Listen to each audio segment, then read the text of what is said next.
The gardens of the Vanderbilt Mansion in Newport shimmered under the elegant lights of the engagement party when housekeeper Sarah Mitchell desperately rushed toward Michael Harrison, America's most powerful pharmaceutical billionaire.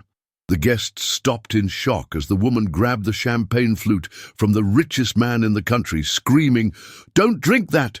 Your fiancé put something in it!" The silence was deafening. Michael stared in disbelief at the maid he had hired just 6 months earlier, then at his stunning fiancée, Victoria Sterling, heiress to one of Boston's oldest families, who turned pale as a ghost. Sarah, with tears in her eyes, revealed the devastating truth. She had seen everything from the kitchen. Victoria had poured a white powder into his glass while he was talking with guests.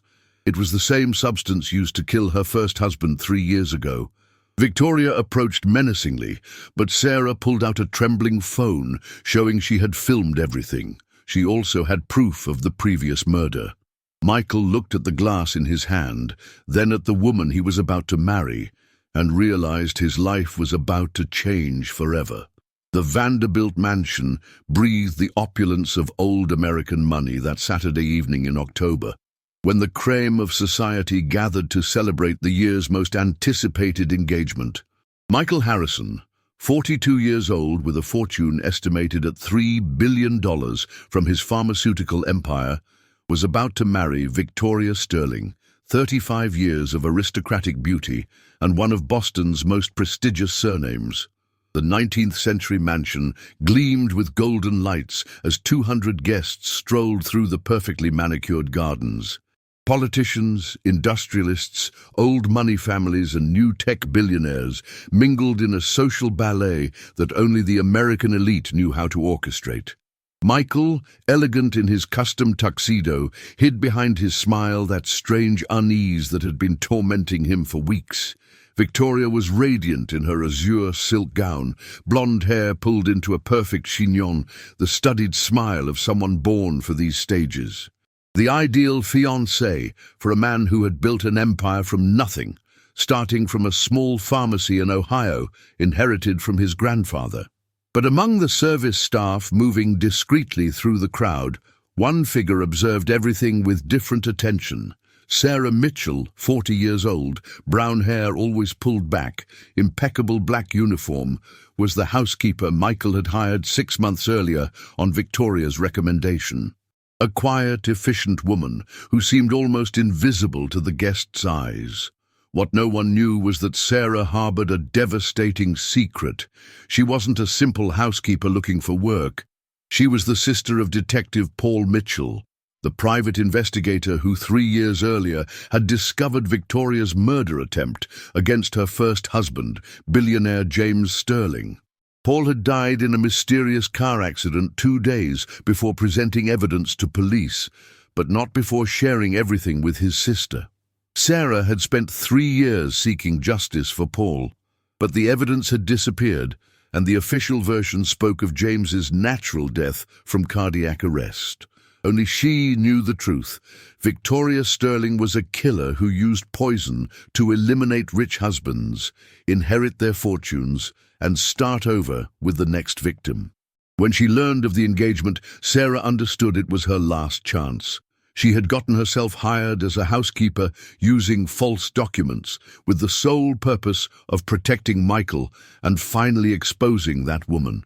For 6 months, she had observed, studied, documented Victoria's every move. She had discovered that the woman regularly frequented a clandestine laboratory in the Hamptons, where she purchased untraceable substances.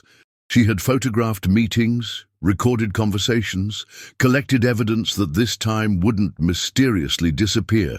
But that evening, while serving aperitifs, Sarah saw something that froze her blood. Victoria approached the table where champagne flutes had been prepared for the official toast, looked around to make sure she wasn't being watched, and quickly poured a white powder into the glass destined for Michael. It was the same poison used on James. Sarah recognized it immediately from the photos Paul had shown her before dying, a chemical compound that simulated a heart attack, painless and undetectable, except with specific analyses no one would think to perform during an engagement party. Sarah watched Michael approaching the table to take the poisoned glass. She had no time for explanations. She had to act immediately, even if it meant ruining her cover and risking her own life. She launched herself across the ballroom, pushing aside waiters and guests, and grabbed the flute from Michael's hand just as the man was about to bring it to his lips. The scream that came from her throat echoed throughout the garden, stopping every conversation, every laugh, every movement. The silence that followed was more deafening than the scream itself. 200 pairs of eyes turned toward the maid who dared accuse one of America's most respected women in front of the country's most important society. The world seemed to stop for an eternal instant. Michael stared in disbelief at the trembling maid in front of him, still clutching the flute like an unexploded bomb. Victoria approached with her face transformed by rage. Her blue eyes turned to ice. Victoria immediately accused Sarah of being disturbed, demanding that Michael call security. But Sarah wouldn't be intimidated. With shaking hands, she pulled a cell phone from her uniform pocket, showing she had filmed everything. She had recorded the moment when Victoria poured the substance into the glass. A murmur of shock swept through the crowd of guests. Some began whispering, others moved closer, intrigued by the scandal unfolding before their eyes. Michael looked back and forth between the two women, trying to understand what was really happening. Sarah revealed her true identity, sister of Paul Mitchell, the private investigator who had discovered how Victoria killed billionaire James Sterling 3 years earlier. Paul had died in a car accident 2 days before presenting evidence, but not before telling his sister everything. The blood drained from Victoria's face. For the first time, Sarah saw fear in her eyes. The woman tried to deny everything, claiming James had died of natural causes, that the investigator was a charlatan hired by the Sterling family. But Sarah had waited 3 years for this moment. She revealed having the evidence Paul had hidden before dying, photos of the clandestine laboratory where Victoria bought poisons, recordings of conversations with the chemist, bank documents showing payments. Michael asked to see the phone with the video. On the small screen, Victoria could clearly be seen approaching the table of glasses, looking around to make sure she wasn't being watched, and pouring a white powder into Michael's glass. The video was crystal clear. Impossible to deny. Victoria desperately tried to justify herself, claiming she had poured powdered sugar into the champagne because it was too dry and she wanted to make it sweeter for him. It was a plausible lie, carefully studied. Regarding James Sterling's story, Victoria maintained the official version, death from natural causes. The investigator was a charlatan hired by the family who couldn't accept that she had inherited everything. When Sarah mentioned the recordings, Victoria dismissed them as easily falsifiable with modern technology. Michael decided to try the final card, asking Victoria to submit to a lie detector test to remove all doubt. Victoria's reaction was immediate and violent. She stiffened, categorically refusing any test conducted by people who could be corrupted.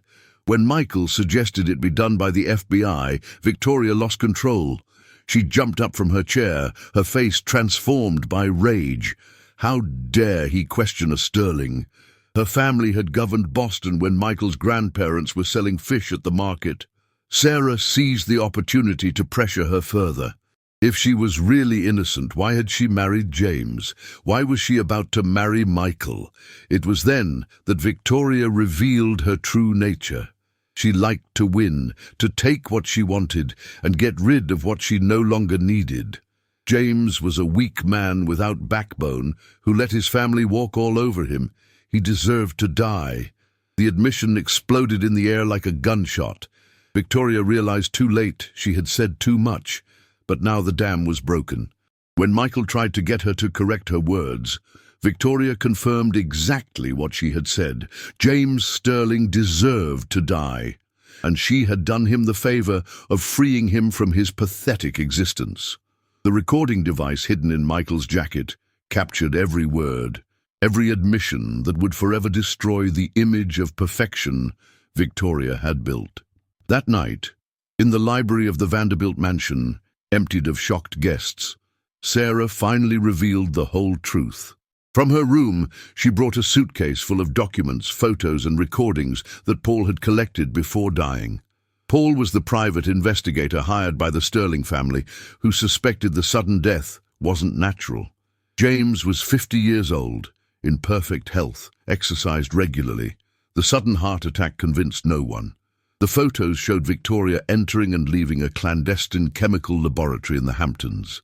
Paul had recorded a conversation where Victoria ordered substances to simulate cardiac arrest, painless and untraceable, because James had begun to suspect. Bank documents revealed payments from Victoria's Swiss account to a shell company. Everything was ready to be presented to police when Paul died in the car accident Sarah was convinced wasn't accidental. After her brother's death, Sarah had tried to bring evidence to police, but the original documents had mysteriously disappeared from Paul's office. The copies weren't sufficient as legal evidence. Sarah's private investigations revealed that Victoria had already killed Robert Thompson, a tech mogul from Silicon Valley who died of a heart attack at 38 with no cardiac history. She had inherited a fortune from him too. Michael realized with horror that Victoria was a serial killer who seduced rich men, married them, killed them with natural-seeming methods, and inherited everything. When Sarah learned of the engagement, she got herself hired as a housekeeper to protect him. Michael's phone rang. It was Victoria, claiming she had been attacked and wanted him to come to her to explain everything. Sarah shook her head. It was a trap. But Michael had an idea to end this story once and for all.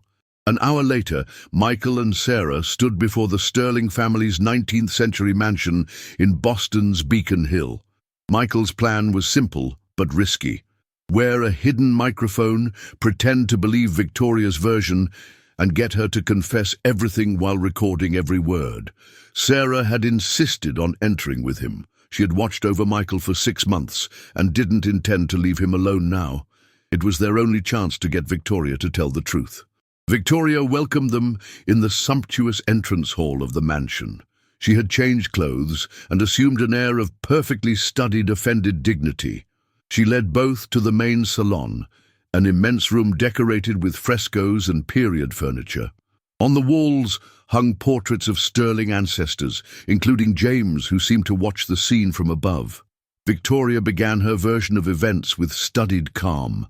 Sarah was clearly disturbed, had invented an absurd story to ruin their marriage.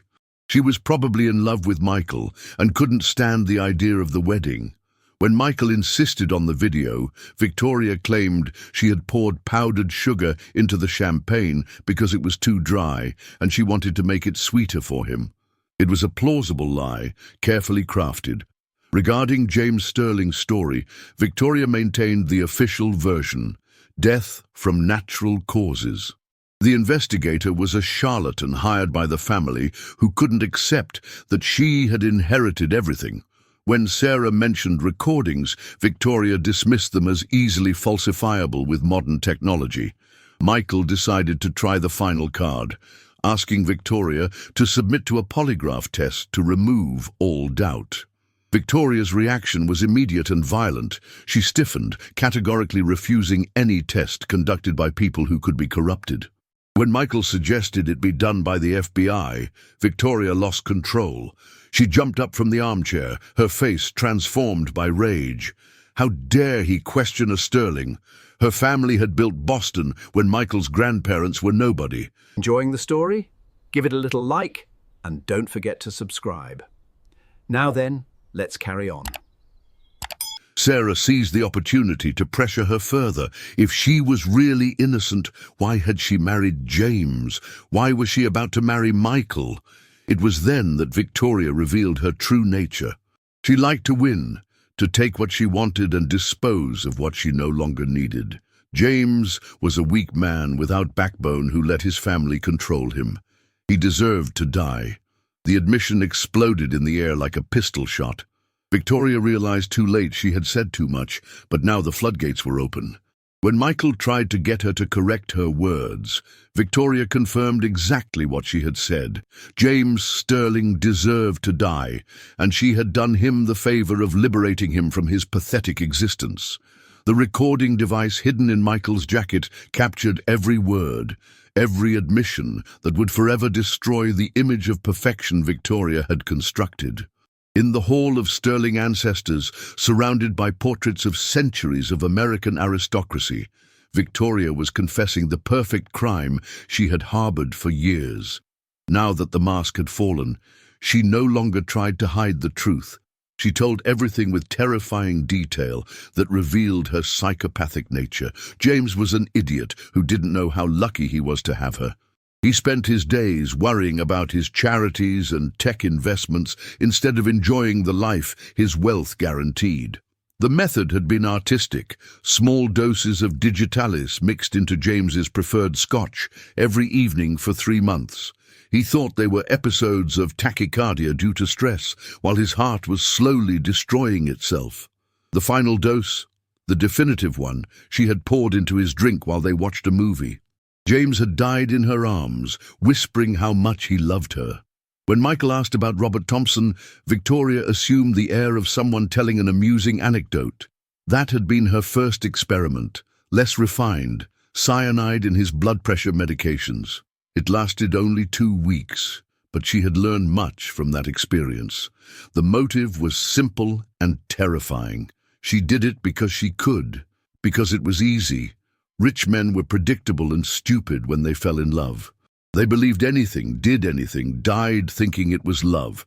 For Michael, she had to modify the plan because he was more intelligent and suspicious. The poison in the champagne during the engagement was perfect. Death from emotion, from excessive happiness. Everyone would have thought his heart couldn't handle the most beautiful moment of his life. After Michael's death, she would have been the inconsolable widow. She would have inherited everything and then, after an appropriate mourning period, would have started over. Maybe with a Wall Street banker or a Hollywood producer this time. When Sarah asked about her brother Paul, Victoria looked at her with total contempt. The nosy little brother had been a contract job. Very easy to find a mechanic willing to tamper with brakes for the right price. Paul had crashed into that wall, thinking until the last moment it was an accident. Victoria wasn't just a killer. She was a psychopath who collected her crimes like trophies. She went to an antique cabinet and extracted a hidden safe, revealing a collection of recorders, photos, documents. She had recorded everything, the agonies, the last words, the exact moments when victims realized she was killing them. It was pure art to her. She had killed 3 men without anyone suspecting, had inherited 3 fortunes, had lived like a queen. But when she realized the situation, Michael's recorder, their determined faces, the evidence scattered on the table, she understood she would have to add 2 names to her collection. She grabbed a silver letter opener from the antique table, pointing it toward Michael. Did they really think they could leave that house alive with her confessions? But Sarah was prepared. She pulled out a second cell phone, revealing that everything had been live-streamed to the FBI. At that moment, they were already surrounding the mansion. The sound of sirens began to fill the air of the Boston night, sealing Victoria Sterling's fate forever. The blue lights of the squad cars filtered through the mansion windows, illuminating the faces of Sterling ancestors who seemed to watch in horror at the last scandal of their dynasty. Victoria looked at the letter opener in her hands, then at the 2 she had tried to kill, then at the evidence of her madness scattered on the table. FBI agent Rebecca Torres entered the salon, followed by 6 federal agents. As they handcuffed Victoria, the woman turned one last time toward Michael with a chilling smile. If he had died that night, he would have had a magnificent funeral with all of America mourning his romantic death. Instead now, he would live a normal, boring life, forgotten by everyone. Michael replied that he preferred a normal life with truth to a romantic death with lies. As they took Victoria away, Sarah collapsed into a chair, finally freed from the weight she had carried for 3 years. In the months that followed, Victoria Sterling's trial became the most followed legal case in America. The recordings of her confessions, combined with evidence collected by Sarah, made the guilty verdict inevitable. The court sentenced her to life without possibility of parole, recognizing premeditation and the particular cruelty of the murders. The mansion and all Sterling family assets were confiscated and used to compensate victims' families. The 19th century mansion was transformed into a shelter for domestic violence victims, managed by a foundation named after Detective Paul Mitchell. It was the best way to honor the memory of the investigator who had sacrificed his life for justice. The trial revealed even more chilling details about Victoria's personality. Forensic psychiatrists diagnosed her as a narcissistic psychopath with sadistic tendencies. She had planned each murder with surgical precision, studying victims for months, gaining their trust before striking. The tapes seized from her safe showed she recorded not only final agonies, but also intimate moments with victims, creating a morbid archive of her crimes. The investigation extended to other suspicious cases. Robert Thompson hadn't been her first victim. Investigators discovered Victoria had begun her murderous career at age 25, killing a wealthy uncle who had included her in his will. The death had been filed as natural stroke, but case review revealed traces of poison preserved in tissue samples. In total, Victoria Sterling was responsible for at least 6 murders over 12 years, all committed for money and all disguised as natural deaths. She was one of the most prolific serial killers in American criminal history, hidden behind the respectable facade of Boston aristocracy. Michael had to undergo difficult psychological therapy to process the trauma of living beside a monster without realizing it.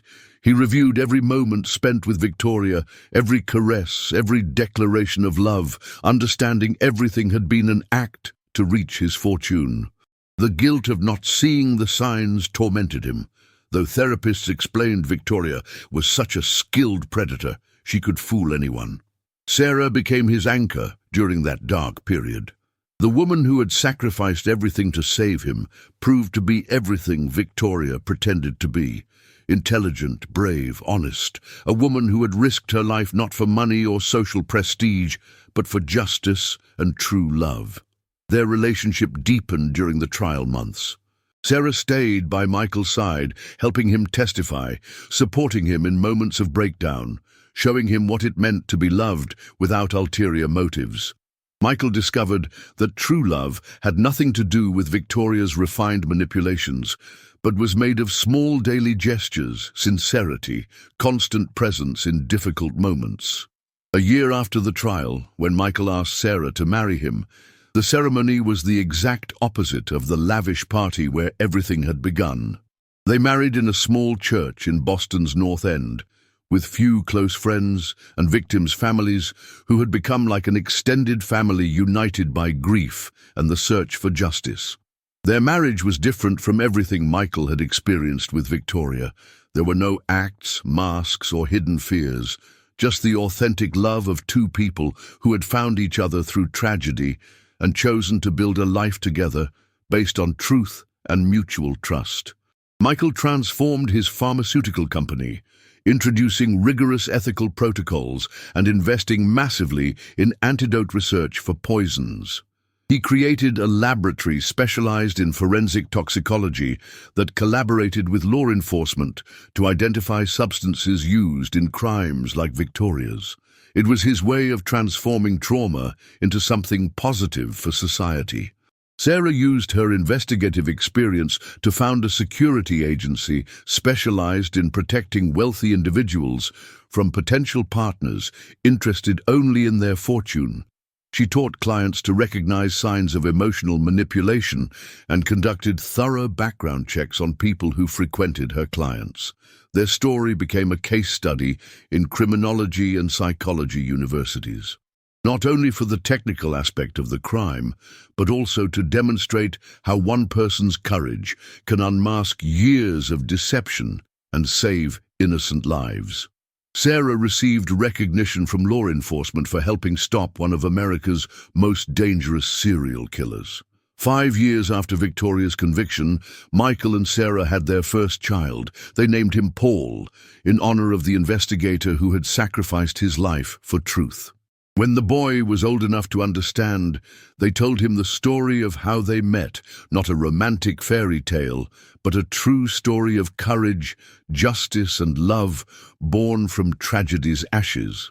Every year, on the anniversary of Victoria's conviction, victims' families gathered at the shelter built in the Sterling Mansion, not to celebrate revenge, but to remember that justice, though slow, always prevails in the end, and to honor the memory of those who had the courage to seek truth when everyone else had accepted lies. Victoria Sterling remained in prison without ever showing remorse for her crimes. She continued to consider herself a victim of circumstances, refusing all psychological therapy.